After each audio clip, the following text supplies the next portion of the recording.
नमस्कार मित्रांनो, महात्मा ज्योतिबा फुले यांच्या जयंतीनिमित्त आपणा सर्वांना मनपूर्वक खूप खूप शुभेच्छा.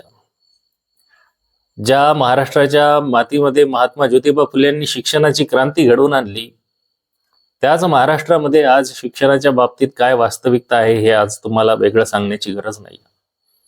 आपल्याला माहित आहे की महाराष्ट्र ही क्रांतीची भूमी आहे, ही समतेची भूमी आहे, ही विचारांची भूमी आहे. पण एक प्रश्न आज मनामध्ये सारखा टोचतोय की हीच का महात्मा ज्योतिबा फुले यांची भूमी? ज्या काळात समाज हा जातीभेदात अडकलेला होता, स्त्रियांना शिक्षणाचा अजिबात अधिकार नव्हता, अंधश्रद्धा सगळीकडे जागोजागी भरलेली आणि ज्या काही रीतिरिवाज परंपरा याचा अतिरेक होत होता, त्या काळात या माणसाने एकच प्रश्न विचारला की माणूस हा माणसापेक्षा मोठा आहे का? माणूस हा माणसापेक्षा कमी आहे का? तो माणूस म्हणजे कोण? तो माणसाला माणूस म्हणून जगण्याचा अधिकार देणारा माणूस म्हणजे महात्मा ज्योतिबा फुले. महात्मा ज्योतिबा फुले यांनी फक्त एकच प्रश्न विचारला नाही आणि असे अनेक प्रश्न फक्त विचारून थांबले नाहीत. प्रस्थापित जी व्यवस्था होती त्याच्या विरोधात उभे राहिले. येस, धर्माच्या नावाखाली जी चालणारा जो अन्याय होता त्या अन्यायाला त्यांनी विरोध केला. जातीभेद जे ज्या ठिकाणी पाळला जात होता त्या जातीभेदाला त्यांनी आव्हान दिलं. बरोबर आहे की नाही मित्रांनो? सांगा तुम्हीच. स्त्रियांच्या शिक्षणासाठी लढा दिला. महाराष्ट्रामध्येच नव्हे तर संपूर्ण देशामध्ये स्त्रियांना शिक्षण कुठं दिलं जात होतं? सर्वसामान्य महिला कुठे शिक्षण घेत होत्या? स्त्रियांसाठी पहिली शाळा उघडणारे आपल्या सर्वांना माहिती आहे कोण आहेत? तर महात्मा ज्योतिबा फुले आहेत. स्त्रियांसाठी शिक्षणाची दारं उघडे करणारे ज्योतिराव फुले. केवळ स्त्रियांसाठी ना शिक्षिका मिळत नाहीत म्हणून त्यांनी आपल्या पत्नी सावित्रीबाई यांना शिक्षण दिलं आणि त्यांना महिला शिक्षिका बनवून शिक्षिका केलं. पुढे चालून त्यांना मुख्याध्यापिका देखील केली. पण ही वाटचाल काही सोपी होती का? सावित्रीबाई फुले बघा ना, त्या लढ्यामध्ये त्यांच्यासोबत ज्या अढळपणे उभ्या होत्या त्या होत्या सावित्रीबाई फुले. त्यांना स्वतः त्यांच्या पतीने शिक्षण दिलं आणि त्या भारतातील पहिल्या महिला शिक्षिका झाल्या. सावित्रीबाईंना शाळेत जाताना लोकांनी दगड मारले, अक्षरशः चिखल फेकला, बोलून अपमान केला त्यांचा. पण थांबल्यात का? सावित्रीबाई फुले त्या काळात थांबल्या असत्या तर विचार करा, आजही ज्या काही आपल्या माता भगिनी आहेत त्यांना हे जे शिक्षणाची द्वार आहेत ती उघडी झाली असती का? अजिबात नाही. कारण त्यांना माहित होतं की आपण त्या ठिकाणी थांबलो तर शिक्षण हेच काय राहील? हे शिक्षण सर्वसामान्यांना मिळालं तर त्यांच्या जीवनामध्ये काय होईल? बदल घडेल. शिक्षण हे समाज बदल घडवण्याचं मोठं शस्त्र आहे हे त्यांना कळालेलं होतं. महात्मा ज्योतिबा फुले यांचे विचार स्पष्ट होते. शिक्षण म्हणजे समानता, शिक्षण म्हणजे स्वातंत्र्य मिळालं पाहिजे, शिक्षण म्हणजे क्रांती, एवढं स्पष्ट त्यांच्या विचारामध्ये होतं. त्यांनी ओळखलं होतं की जर समाज बदलायचा असेल तर शिक्षणाची बीजे आता आपल्याला पेरावी लागतील, जेणेकरून भविष्यात त्या बीजाची रोपं होतील, त्या रोपांची झाडं होतील आणि त्याचा जो वटवृक्ष आहे तो मोठा बहरून समाजामध्ये कुठेतरी मोठा बदलाव घडून येईल. पण आज आपण कुठे आहोत? मराठी शाळा काय परिस्थिती आहे? ज्या फुल्यांनी मराठी शाळा शिक्षण हे उभं केलं त्या महाराष्ट्रातील मराठी शाळांची काय परिस्थिती आहे? मराठी शाळा बंद पडत आहेत, शिक्षकांची पदे रिकामी आहेत, शिक्षणाचं खाजगीकरण वाढत आहे, गरीब मुलं शिक्षणापासून दूर जात आहेत. राईट टू एज्युकेशन नुसार प्रत्येक गरीब मुलाला शिक्षण आज मिळत आहे का? हा फक्त शिक्षणाचाच प्रश्न आहे का? तर याबरोबरच सामाजिक असमानतेचा देखील हा प्रश्न आहे. गरीब श्रीमंत दरी वाढण्याचा या ठिकाणी खूप मोठा प्रश्न आहे की नाही? तुम्हीच सांगा. भविष्यातील बेरोजगारीचा प्रश्न आहे की नाही आहे? हा संस्कृती आणि भाषेच्या अस्तित्वाचा प्रश्न आहे की नाही आहे? मित्रांनो, त्या काळात साधनं नव्हती, सत्ता नव्हती, समाज विरोधात होता, पण तरी देखील फुले यांनी क्रांती घडवून आणली. क्रांती ज्योती उगच म्हणत नाही आपण महात्मा ज्योतिबा फुले यांना, महात्मा उगच म्हणत नाही आपण ज्योतिराव गोविंदराव फुले यांना.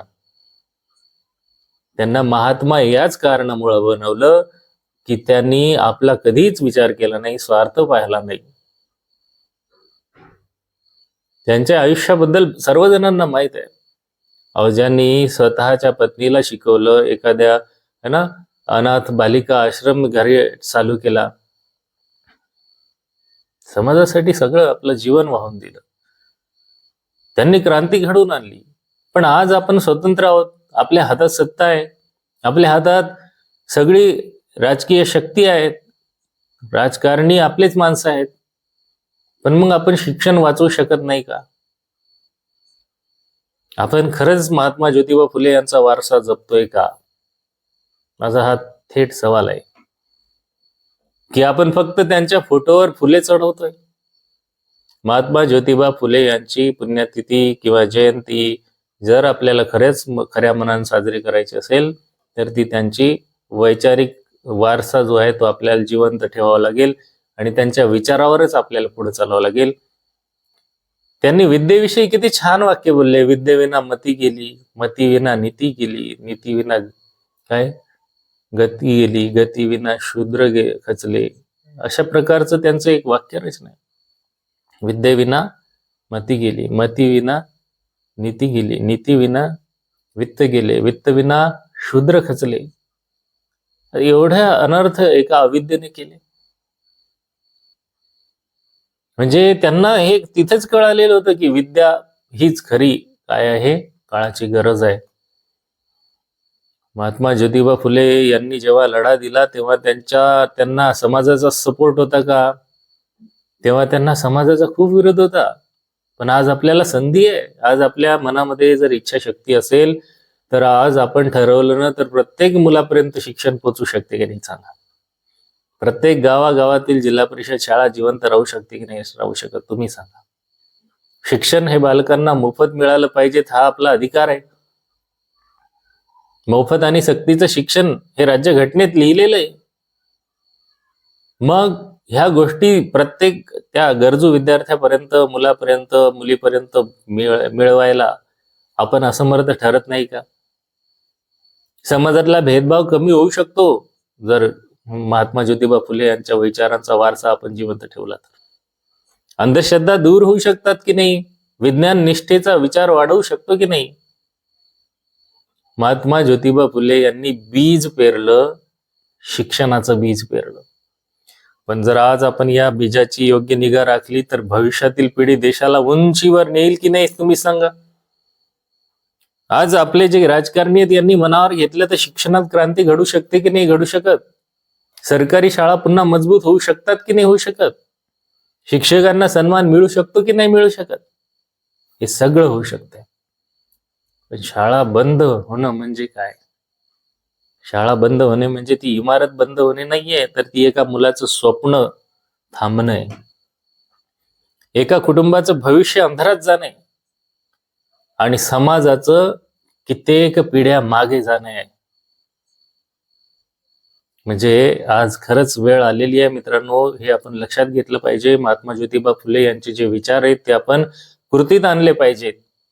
शिक्षण वाचवण्यासाठी आपण सर्वांनी पुढाकार घेतला पाहिजे.